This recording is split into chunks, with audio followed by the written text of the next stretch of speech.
Yeah, there's a lot of things, with time is speeding up at an accelerated rate. Yeah, with the speeding up, there is also memory loss. Where we're based or how we've been grounded in the past is shifting, and we're not quite grounded in the new gravitational axis that is shifted. So the idea is that we are raising our frequency with Earth. Oh, yeah. We're moving from 3D up to 3D 4D to 5D 6D. And with a higher vibration, time moves faster. Yeah. And therefore, we are exiting the 3D plane more and more and tapping into the higher planes. And therefore, we must forget everything that is connected to 3D consciousness will fall away. So also our memories and what we have experienced in 3D will fall away. I was not aware of that, but I think that is something to be considered, that at some point we will go into 5D and we will think, okay, so what did I do in that life? I don't remember. I just have the idea, the consciousness of itself, the consciousness of life, but what happened and what didn't is not relevant any longer. No. Well and put. It feels like moving into, this is what many people say is when we die. We lose the memory of the life itself, maybe, but the consciousness of it still is present with us. Or we are the consciousness anyways, right? Well, yeah. Your brain it's nothing more than a calculator. It's a computer. It's a memory storage. And as we get back to our the big brain, the true us, the eternal us, we remember things the way they are and not the way we've been taught they are here in this lifetime. So certain things will fall away because they're superfluous. There were no consequence. It was just thoughts and ideas, and that had no real purpose other than to serve this controlling entity. No, it was also important to serve our bodies and to move through this matrix. Yeah. But they are connected to this matrix. And when we're beyond, it's not relevant any longer, as you said. No. It's not necessary either.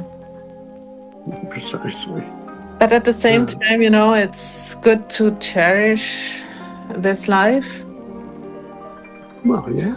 And to understand that on some level we decided to come here to make this physical experience, which is lovely, eating an apple, swimming with whales. There's a great deal that's been altered from the original design of this Earth. Right? And so all that has to go.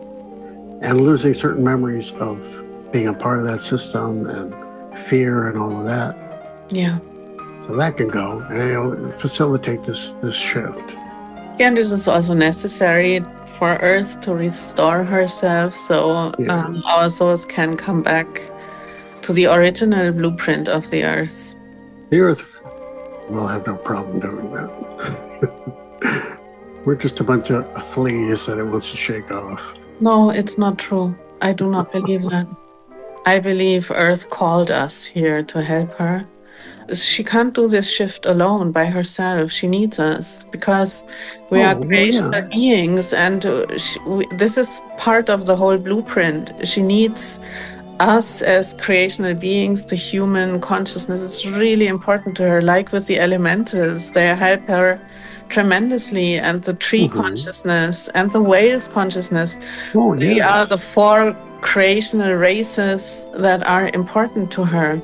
So if we are not here, she cannot ascend.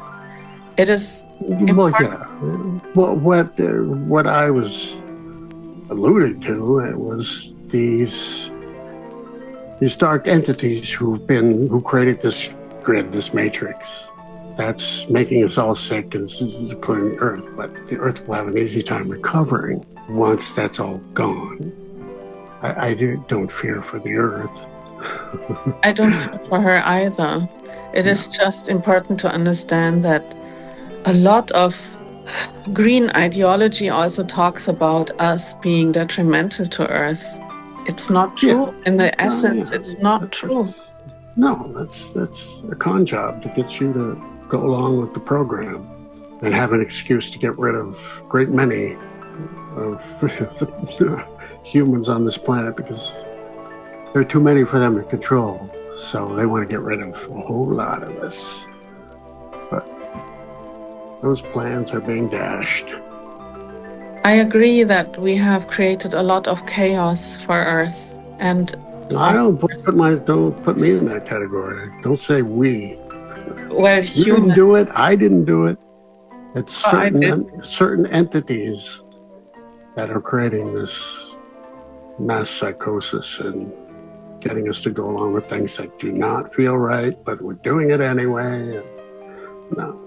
This is something I want to go back to because it's important, I think, because it is an act of emancipation and of growing up. Mm-hmm. Accept the fact that in previous lives here on Earth, maybe guided by the dark forces, by the dark entities, we did detrimental stuff. And I really believe that we have to take responsibility for that. And then say, okay, I have allowed this darkness to enter my consciousness for a while, and now I have to get rid of it.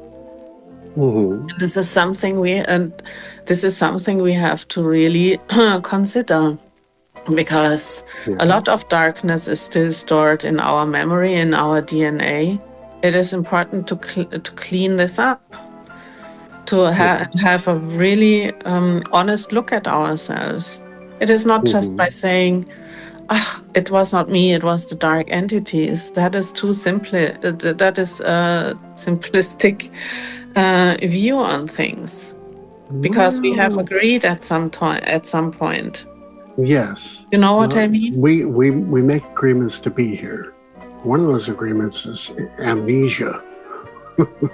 That's part of the gig, right? So can you be held responsible for what you don't know? That's a good question.